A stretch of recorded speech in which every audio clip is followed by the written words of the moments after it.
So one of the things you can do at home yourself is to clean these condenser coils, right? Now, there are some cautions that we want to go over, but this is a pretty simple task you can handle on your own.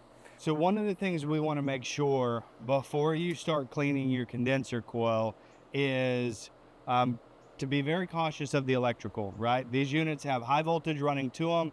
You want to make sure the system's not running, okay? So right now this system's running. We want this to be off.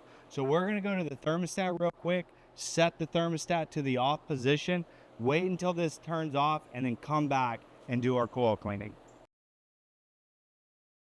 Now, before we start, we want to make sure that the system's not running, right? You don't want this fan spinning, because if you go spraying through here, a lot of times, a lot of that water is going to get kicked up right into your face, right? So we want to make sure the system's off.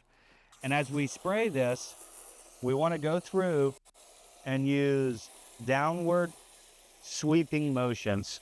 You want to make sure you're straight on with the coil to make sure all of that stuff gets pushed out to the bottom.